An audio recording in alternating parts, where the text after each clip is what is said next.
Okay, touch base with Sameet Chavan as well as Sudeep Bandopadhyay to get their perspective on trade. And Sameet, technically, after that 22% move, 23% move over the last 52 weeks, where do you think the market can go from here?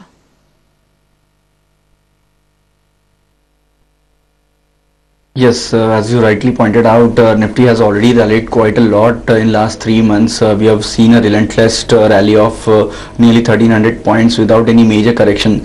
So in between we have been witnessing consolidation, a minor corrective move, but clearly market is reluctant to go lower. So this is a clear sign of an uptrend. We have been witnessing base getting shifted higher. Earlier it was around 8800, 8900, and now it has shifted towards 9000, 9050. So earlier hurdle was around 9000, and that 9000 has now become a very strong support. So trend is quite strong, and we expect a continuation of this rally. Our immediate target in the near term would be around 9400, 9500 for market. And today also, after a gap down opening, we witnessed some consolidation, and we witnessed a good buying interest after the monetary policy. So that is a clear sign of strong uptrend. We would see such kind of corrective move within this strong uptrend, but every meaningful dip is likely to get bought into. So we would maintain our optimistic stance, and as far as support levels for next few days is concerned, 9200, 9230 seems to be a very strong support. Okay, Sudeep, your own sense, how would you look at the momentum of the market in terms of pure levels? Well, I think there is enough and more liquidity in the market, which is driving the markets, and it's taking the markets to newer levels. We don't see any reason for the liquidity to get dried up any time in the near future. So I think the market positive momentum will be maintained. Of course, we'll have to be careful about the Q4 results. I think 13th onwards, Q4 results start coming for the leading companies. Also, the monsoon prediction, which is expected to come around 17th of the month from the meteorological department, will be very interesting to watch. Apart from these factors, by and large, we believe market will maintain its upward trajectory. There will be consolidation in these levels, but by and large, the trajectory will remain upwards.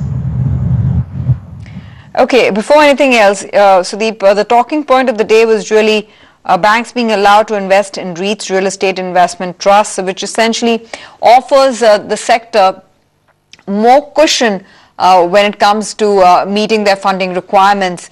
Let's first get in Vivek to outline what this measure entails for real estate developers, and how banks can go about it. Vivek, tell all.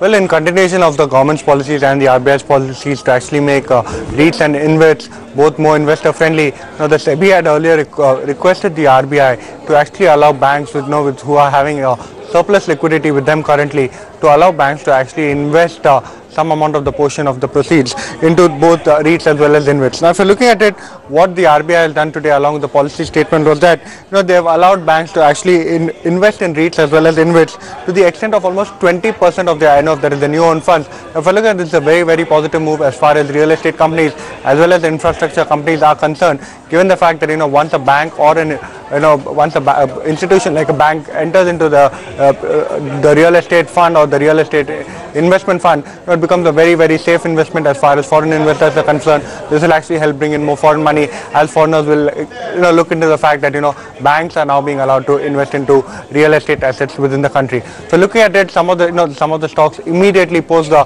announcement spiked in trade. We saw DLF, we saw Prestige, we saw Soba, we saw Brigade. Also, if we're talking about the infrastructure companies, the Reliance Infrastructure, as well as the which has already gone ahead and applied for the InvIT, even the IRB Infra, which had applied for an InvIT, all of these stocks saw very, very sharp up move post the RBI policy.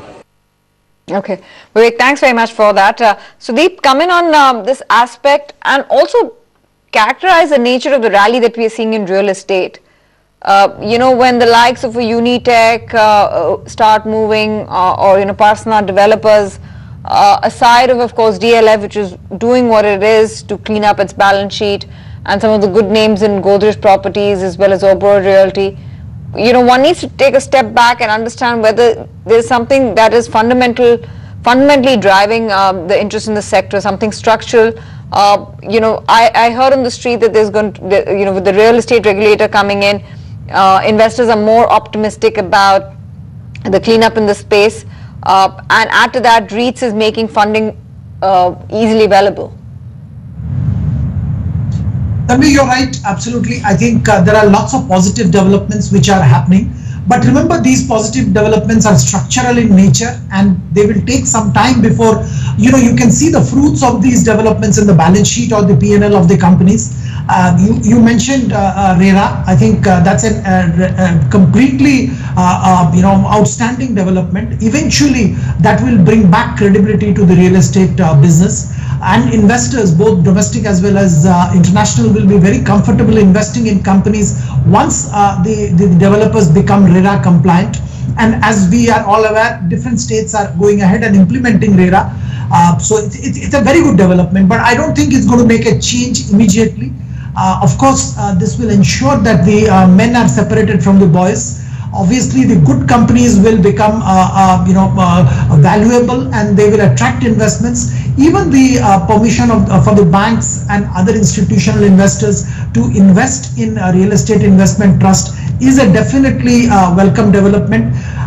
So my view is, instead of chasing blindly the real estate stocks, investors should now start picking up the right companies which will eventually benefit from these structural changes. So yes, DLF, provided they continue with the cleanup, will be a beneficiary. They are probably ideally positioned to launch the REIT, which I would think would be about 6 to 9 months away still. Of course, you mentioned Godrej Properties, you mentioned Oberoi Realty. These are great companies. There are some companies in the southern market as well which are doing well. So I think by and large, I think it's a watershed moment for real estate, and investors should start looking at real estate carefully and start picking up the good companies. Okay, Sudeep and Sameet, stay on with us. We'll head into a break right now. When we come back, we'll prepare you for trade tomorrow.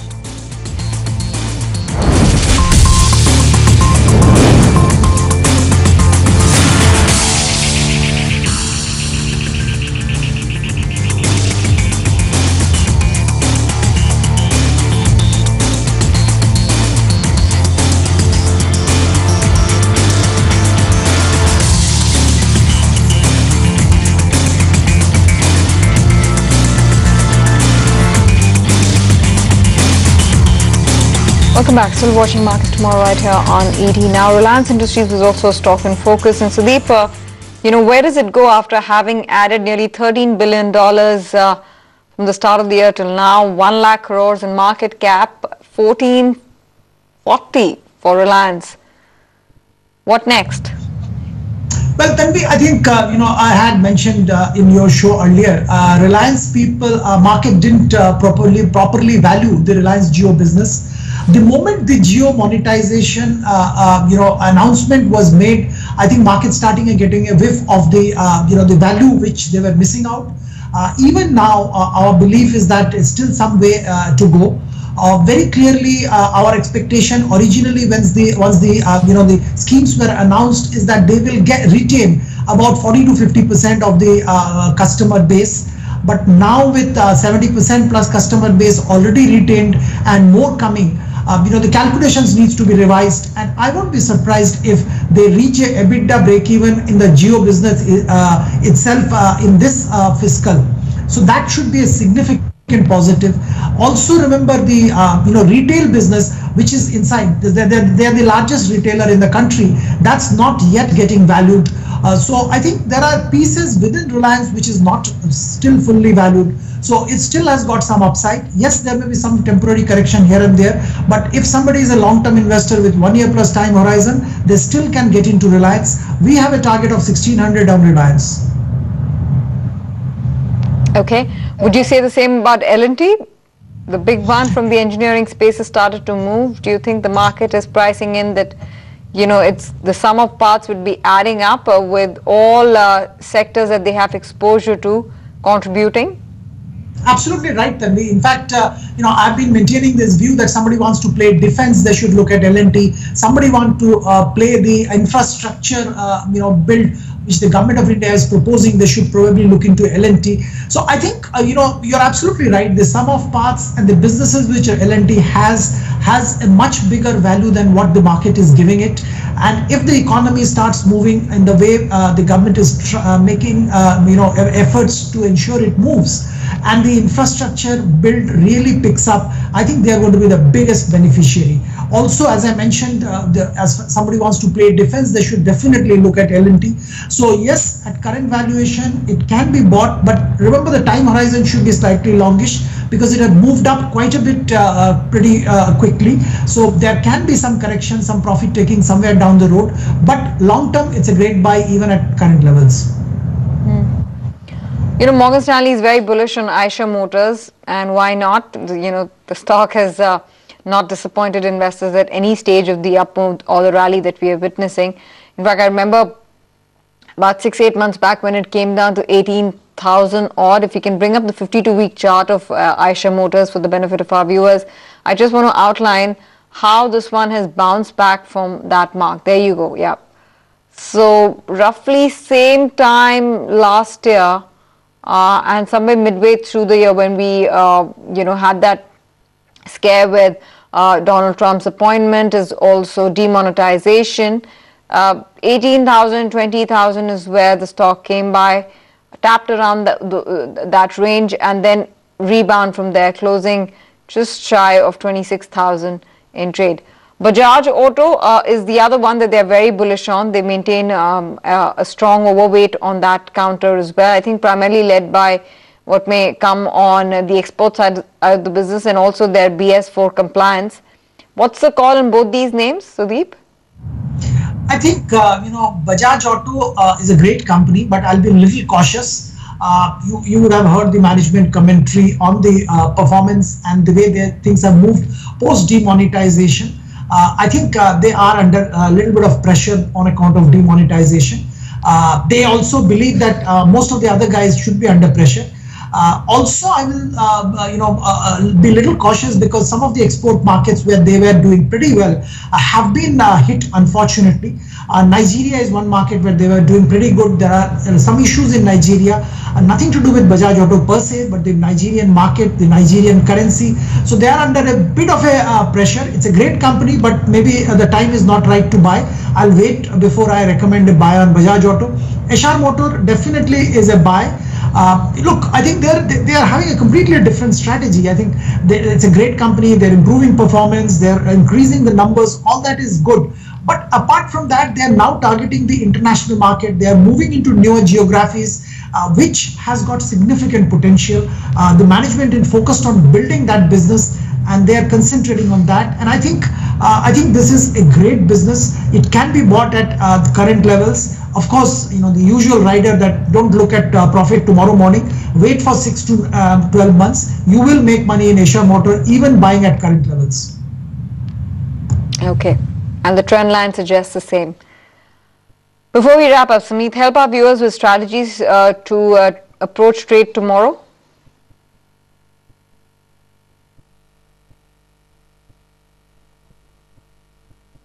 We have two recommendations, both would be on the long side.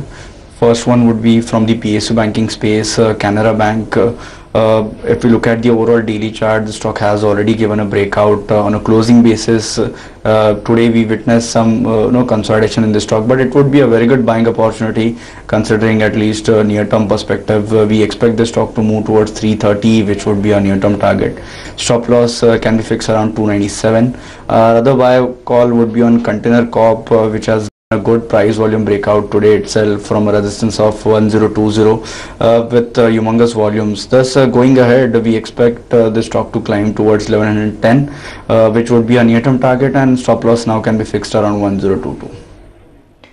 Okay, gentlemen, we leave it at that. Thanks very much, Sudeep as well as Sameet, for joining us, making sense of the markets for the benefit of our viewers.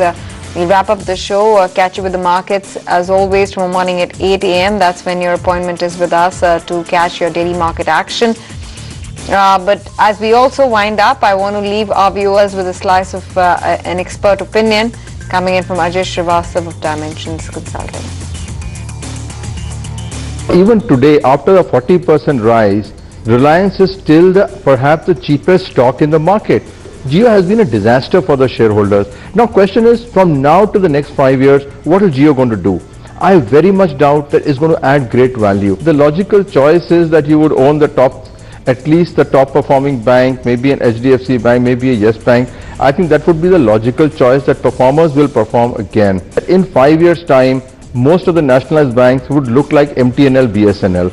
The banks are in that phase of the last 5 years of nationalized banks' ultimate demise, which is why you must own the banks, because in 5 years time, the market share of private banks is going to be 60-70%, nationalized bank will be 20-30%, even after SBI consolidation, maybe that's one monolith, maybe a Canara Bank will survive, but you will see a dramatic shift in market share. Very, very interestingly, you asked me which stock, one stock you pick up for sure and lock it away in the locker and never look back, and for 15 years, it comes to mind only one stock in the whole horizon, is PVR.